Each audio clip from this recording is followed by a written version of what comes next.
You're sitting in a history class. The teacher draws a timeline on the board.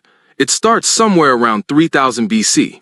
Ancient Egypt, Mesopotamia, the first cities, the first kings, the first wars that were important enough that someone bothered to write them down.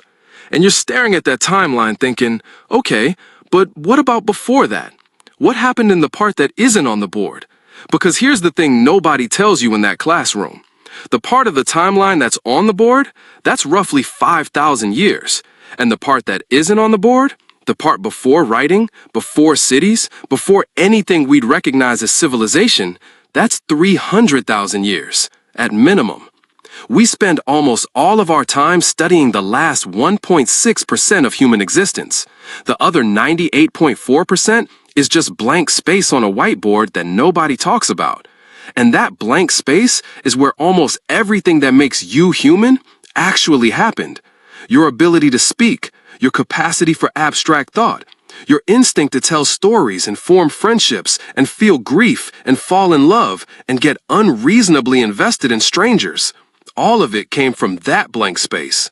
All of it was already ancient by the time the Egyptians picked up a reed and started writing things down. So what actually happened before history?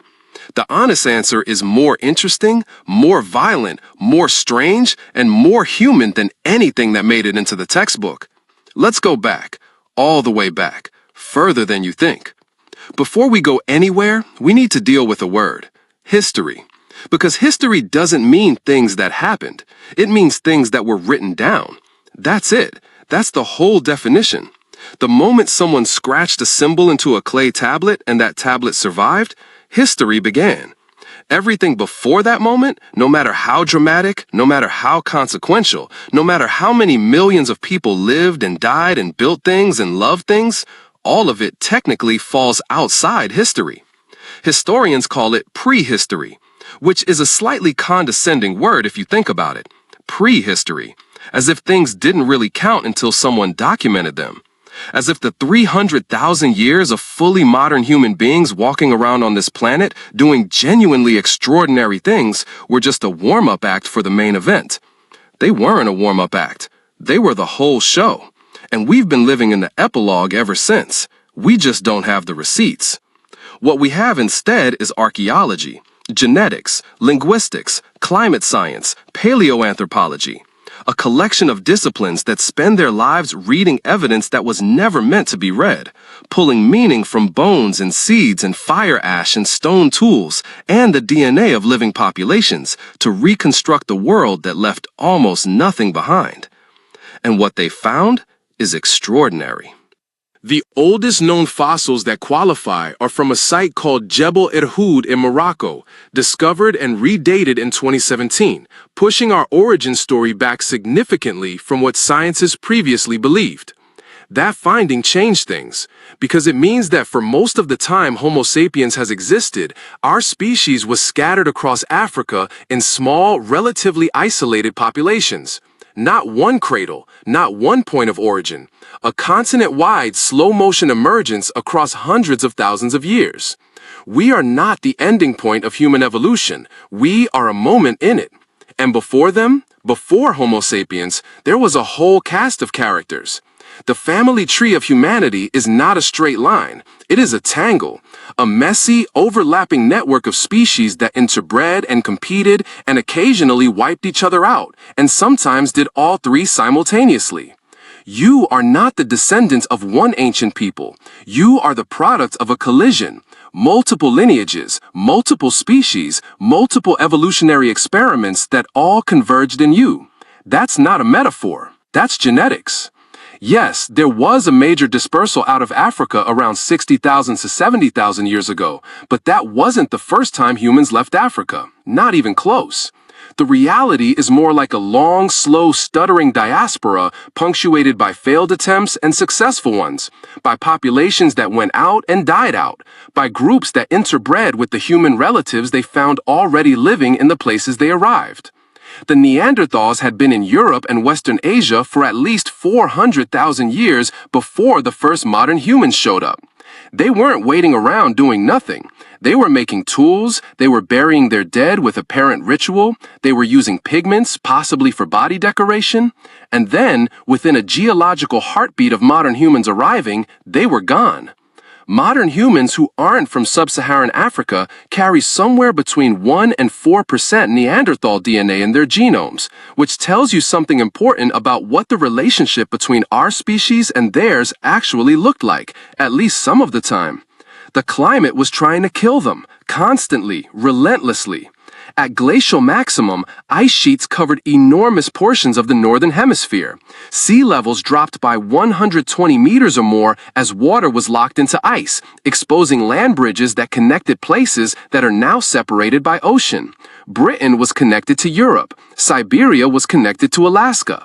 The geography of the world looked fundamentally different from a map you'd recognize today. There's a theory, still debated but taken seriously, that somewhere around 70,000 years ago, the eruption of the Toba supervolcano triggered a volcanic winter that lasted years and a cold snap that lasted decades, and that this event very nearly wiped humanity out. Some estimates put the total global human population at as low as 10,000 individuals at its nadir. 10,000 people, the entire human species, fitting comfortably in a large concert venue.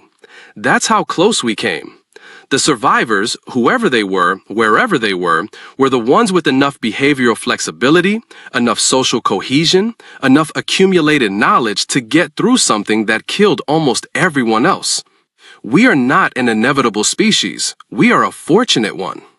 By the time Homo sapiens had been around for a few 100,000 years, the evidence we have suggests a species that was behaviorally modern in almost every way that matters.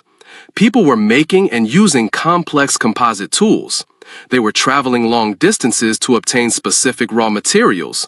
Someone carried it, purposefully, which means they knew they wanted it before they had it, which means they had a concept of the future and a plan for it. They were decorating things. Engraved geometric patterns appear on ochre pieces from Blombo's cave dating to 75,000 years ago. Shell beads, pierced and strung, appear in North Africa dating to 130,000 years ago. Someone made those, someone wore them, someone looked at another person wearing them and understood what they communicated. They were burying their dead with apparent intentionality, not disposed of, laid to rest. Something about that distinction mattered to the people who did it. Somewhere, sometime, in Africa before history began, people were sitting around fires, talking about what happened today, about what might happen tomorrow, about someone who died and what they meant, about the animal that got away, about the dream they had. The cave paintings of Chauvet in France, some of the oldest known, date to around 36,000 years ago. They're not crude, they're not primitive, they're extraordinary.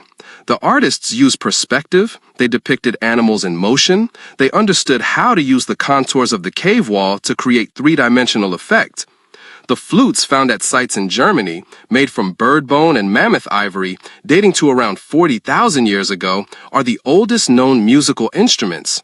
Someone took the time, took the materials, took the care to build an object whose only function was to make sound that moved people emotionally. Because there are things that can only be said in sound. The first formers were, on most measurable dimensions, worse off than the hunter-gatherers they replaced.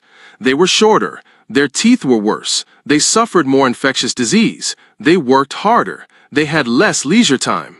Hunter-gatherers knew this. There's evidence from multiple archaeological sites that communities on the edge of agricultural regions resisted farming for thousands of years. Because farming scales, and scaling changes everything. More people means more labor. More labor means more surplus. More surplus means some people can stop farming and do something else. It created hierarchy at a scale that had never existed before. It created the concept of land ownership.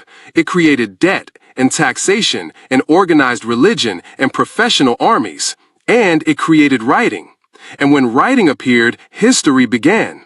The blank space on the whiteboard isn't empty. It's full of everything we don't know we've forgotten. The people who lived before history were not waiting to be rescued from their own lives by the invention of literacy. They were living fully, thinking deeply, creating meaning. And most of what they built, most of what they knew, most of what they created is gone. It lived in people, in memory, in practice, in the stories told around fires that nobody wrote down because writing hadn't been invented yet. You exist at the very far end of an extraordinarily long chain of people who survived things they shouldn't have survived. The bottleneck that nearly ended us 70,000 years ago. The glacial winters that lasted centuries. The famines and predators and diseases that had no names yet and no treatments. Every single person in that chain made it through something. The behavioral instincts you carry, the need for social connection, the compulsive storytelling, the pattern recognition, none of that is cultural, none of it is modern, all of it is ancient. They didn't know they were building you, they were just trying to get through the day. History is the last 5,000 years. What happened before history is what made history possible, and what made you.